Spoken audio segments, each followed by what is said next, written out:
Hey guys, this is Andrew from the Abstract Recording Studio. Today I'll be showing you how to use EXS24. EXS24 is Logic's stock sampler instrument. Sampler instrument just allows you to play samples, audio samples, or audio files basically. So when you open EXS24, this is what it looks like. I blew it up so you guys can see it, but let me just go through what all these parameters are. I'll be using the factory acoustic piano classical piano preset. Everybody should have that. Okay, these parameters are part of your global parameters. This is your pitch parameter area, cutoff parameters, mastering parameters, your modulation parameters, and then you have even more modulation parameters over here. Or this is just like a modulation router. Okay, so if you look at the top, you see poly, mono, legato. Poly meaning polyphonic, which allows you to play multiple notes at the same time. As you can see down here. Mono, it will only play one sample at a time, and it re-triggers those samples. Even though these are held note, it'll re-trigger them as it goes. Legato is pretty much the same, except it doesn't re-trigger it the same way.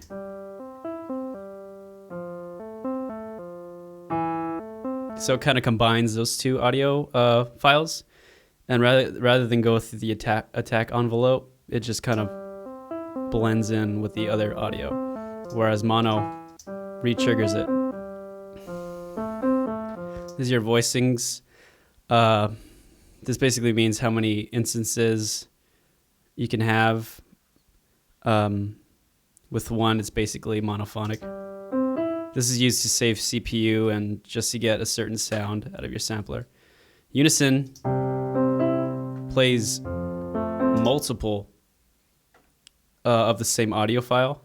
So if I want a mono, it's getting really loud because it's playing a multiple instances of the same audio file. This is used a lot in like analog synths, just to get like fatter sounds. And it not only does it duplicate those audio files, or the audio that is the sample that it's playing, it also slightly detunes those additional audio samples that it's playing. Okay, so the velocity offset in your global parameters basically adds or subtracts the value in here. So if you have, let's see, this is at 66 velocity, I can add 16 to all of whatever's being played, and that'll affect everything that's going through the EXS24. Okay, hold via just is your sustain. What's gonna be your sustain pedal? Control 64 is usually typical sustain, so you shouldn't worry about that. This is your crossfade. This basically means when you have multiple samples, you can have multiple samples being played, and the crossfade will crossfade between those samples in a certain way. And then you have your type of crossfade right here. Okay, so over here is your pitch modulation area. Transpose basically transposes whatever is being played by this value. Tuning actually detunes the audio file, so it's very synthetic. The way EXS24 detunes is by stretching or shortening audio files. It's not very obvious in this case, but over here you have your random, so whatever's being played through here will be randomized by plus or minus 27 or whatever cents. This is really cool in conjunction with the mono unison setting. Sounds like very synthesized. Okay, let me undo that. Your pitch is basically, these are your pitch bend settings. So it's adding I mean, it's pitching the note by 2 semitones. And link basically means that if I go down, it'll also be 2 semitones. If you want to change those so they're separate, you can go here so that when I pitch it up, it only maxes to 2 semitones. But when I pitch it down, it goes down a full octave or 12 semitones. And fine, this is your fine pitch or fine tuning knob. Also, if you see those these circle things, it basically returns the value to 0. Okay, and over here you have your glide parameters. Let me do mono.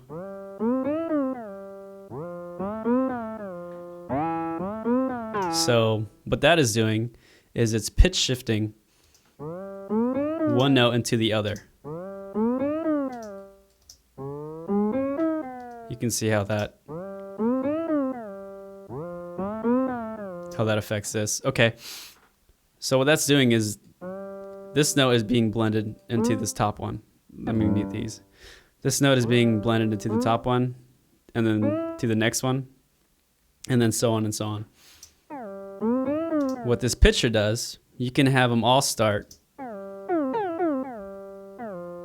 above it, above the pitch, or below it.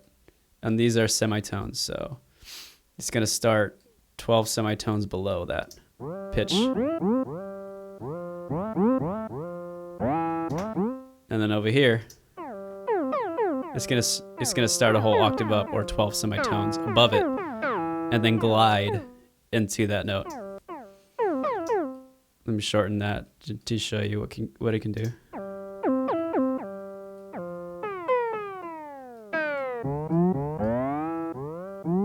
Additionally, you have you can see that it says via vel or VEL. That basically means via velocity. So depending on your velocity, let me change to this region. Depending on your velocity, it's going to affect the pitch differently.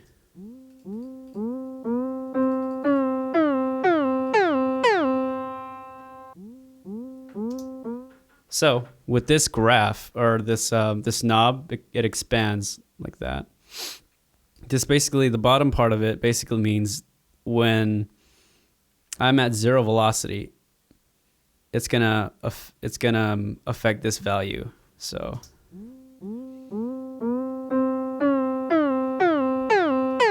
as the velocity increases, so does the this value. So at 0, it's gliding upwards, and at max 127, it's actually gliding 12 semitones above it into the note. So it's going up, it's in the middle, and now it's starting to pitch downward. You see? Okay. All right. So that's a picture in the glide features. Okay. So now let's move on to these filter parameters. Okay. So this enables or disables these parameters. Cutoff is your filter cutoff. Yeah. Over here you can see LP means low pass filter, band pass, or high pass. Turn this down.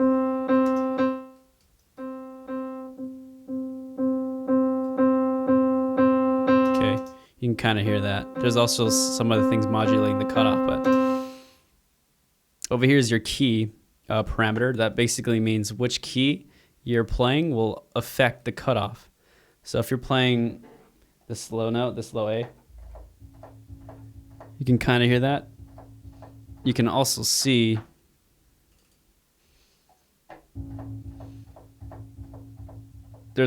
you can hear the cutoff is acting around right here. Whereas if you go to this higher note, the cutoff is way above this, so you can hear the whole spectrum, or all the frequencies. So it's getting really dark, and if I open it up, you can see where it naturally is. So with this key on,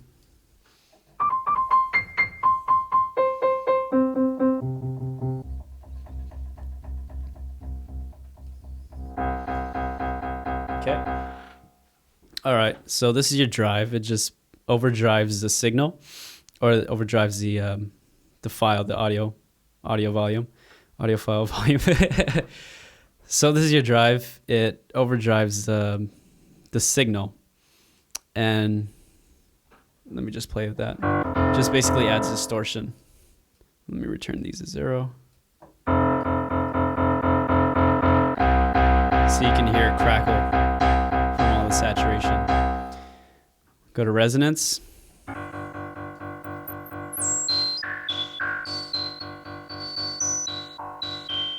And with this fatness volume, with this resonance, it kind of lowers the volume of all the frequencies below this resonance peak. The fatness brings up the bottom end of those frequencies below the resonance, so that it's just fatter and thicker. That's really resonant, but this kind of evens it out. Of course, there's drive on it too right now. Cool stuff.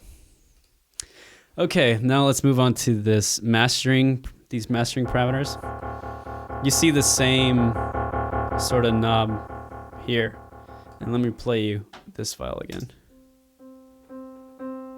So this is the velocity. So you see via VEL velocity. So when it's at 0 velocity, it's actually going to be playing at -48 dB. When it's at 127 velocity, it's going to be playing at 0 dB.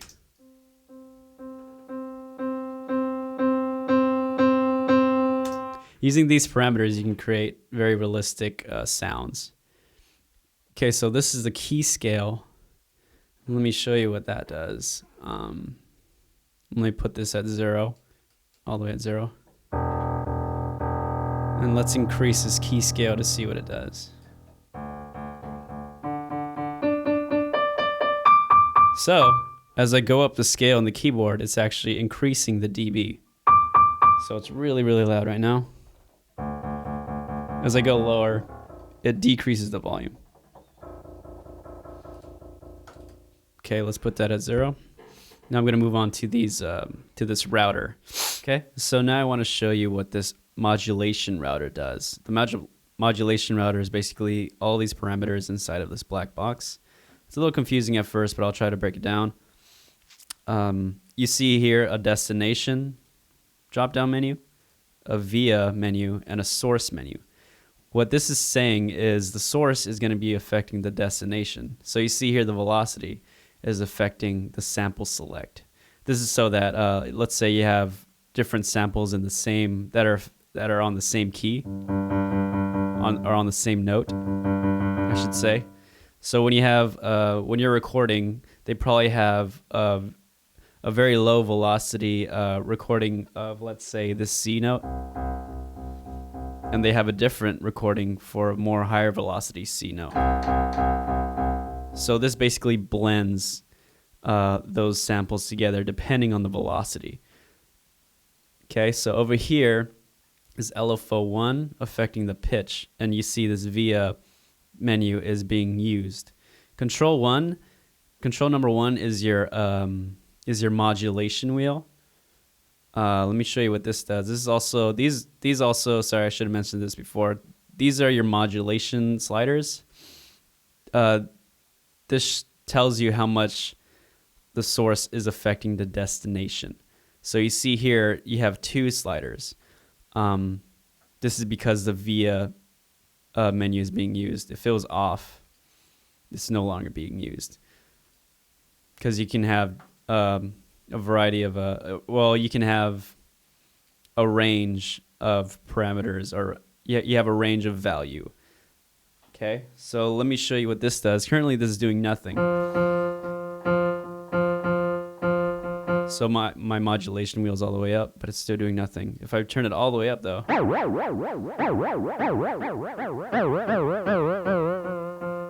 so my modulation wheel is all the way down right now. And now it's all the way up right now.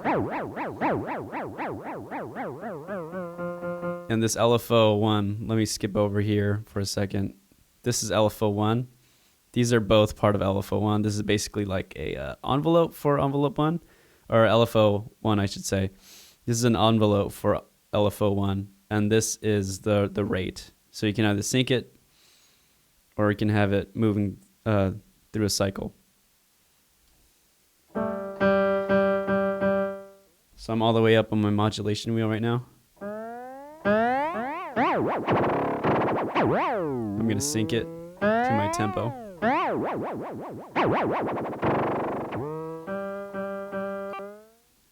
Gonna go 0. You can also decay those, the LFO. Let me do this. So you can hear what this is doing. It's delaying the LFO by 5,000 milliseconds. And this decay, let me go down here actually. So after 1,601 milliseconds, the LFO stops.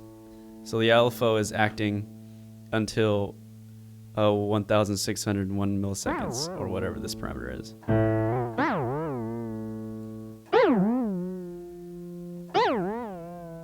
Okay. And if I go, the slider is all the way down. When my modulation wheel is all the way down, it's still affecting the LFO because this value is all the way down here. So the source is affecting the destination, and this modulation slider is affecting how much the source is affecting the destination. So if I'm at 0, and I'm about 50, you can still hear the LFO, even though I'm at 50 on my modulation wheel. At 100, it's all the way up here. 50, it's in the middle, so it's not affecting it. And at 0, it's affecting it the exact opposite way that this is affecting it. Actually, let me do this. Cool. And let me just run through these as well. So you see another velocity source is affecting the cutoff. Let me actually let me show you what that does. So I'm gonna exaggerate that.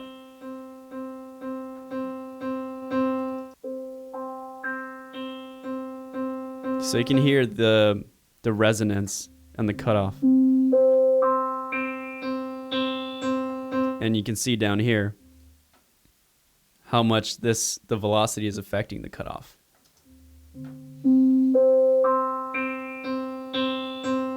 Right? Okay. So let's move over here. Let me undo that. Okay. And you can see here that the key is affecting the relative volume. This is just kind of a mixing thing. So how high you go on the keyboard scale is going to affect the relative value. Yeah, it's mostly a mixing thing. Is just to balance it out, you increase the volume. Okay, so now moving on. These are your modulation and control parameters. I just messed with this LFO1. I'll go over it a little bit again. Let me actually redo this so you can hear what it's doing.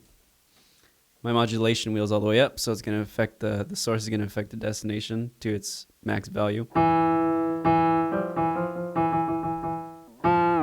There we go. So over here you have your wave on the LFO. So over here it's sort of like a sine wave. So it's going up and down and up and down. Over here you have a sawtooth-like wave. So it's at 100 and then goes down to 0. And then right back at 100. This does the exact opposite where it's going upwards. This is downwards. Right? This is like a square wave. So 100, 0, 100, 0, 100, 0.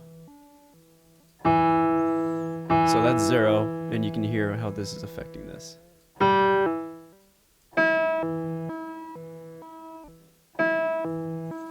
This is the opposite, where it starts at 0 and then goes to 100. it's actually down an octave now. This is like a step sequencer or a randomized step.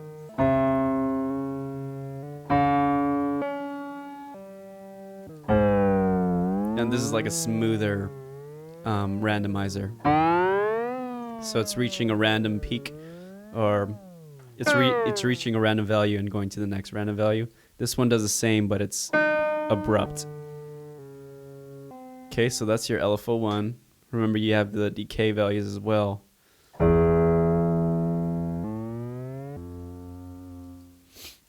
Okay, moving on to LFO2. Let's change the source to LFO2. Now let's mess with that.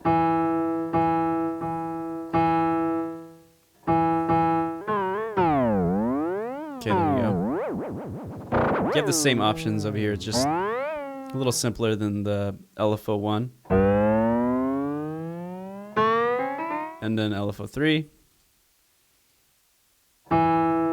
Same thing as LFO2. Hold on. There you go.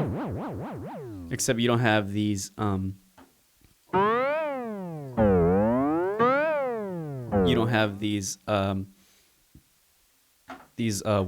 that affect the LFO. So LFO3 is just a sine. LFO2, you have these different options. So these left buttons are affecting LFO1. These right buttons are affecting LFO2. Okay. So now let's move on to the envelopes. Envelopes are typical of what you normally see in any other plugin. Usually always, more likely than not, I should say, the envelope 2 is affecting the volume. So if I go down here, if I have no sustain, it's gonna go through the attack, then the decay, then sustain, then release. Well, a real piano, you normally have sustain, or you will have sustain. And then they also have a release.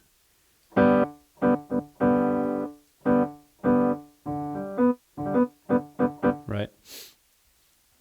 So envelope 2 is usually your volume envelope.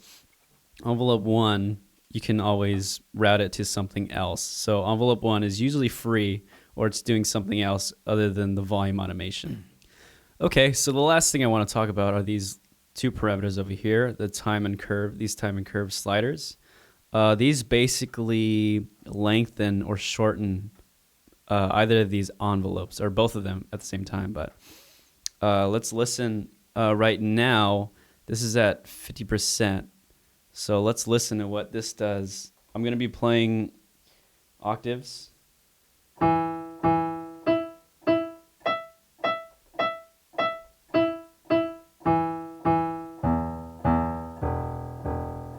So as I get lower, what this is actually doing is extending the release and the decay and the sustain. But you really hear the release now. Let me crank this a little bit.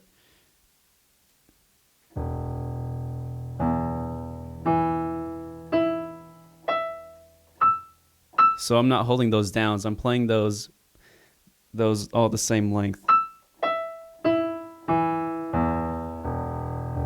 But as you can see, over here it says via key. So depending on the key I'm playing, this time slider is going to affect the envelope depending on the key that I'm playing. So the lower notes are actually extending or lengthening these parameters. And let me try that with the envelope as well. Maybe even change the envelope too. So I'm going to start low this time. So that's a very long attack. That's a shorter attack, an octave higher. So as I get higher and higher, it's actually shortening this envelope. The lower I am, the more this time and curve slider is affecting this envelope. And it also is affecting this envelope at the same time. So yeah, that's the time and curve slider parameters. Let me just show you how to route this envelope 1 really quick. Let's just do something new. So I'm going to go envelope 1. This is my source. affecting something easy, the pitch, so you can hear it really well.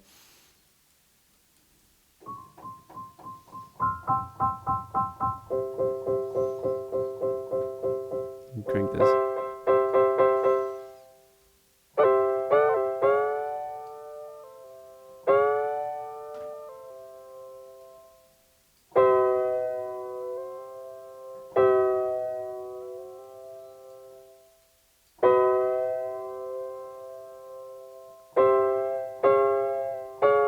So that's just basically a quick demonstration how to use the envelope 1 with these parameters. You can go everything from pitch bend, velocity. Control 1 is your modulation wheel, and control 64 is your sustain.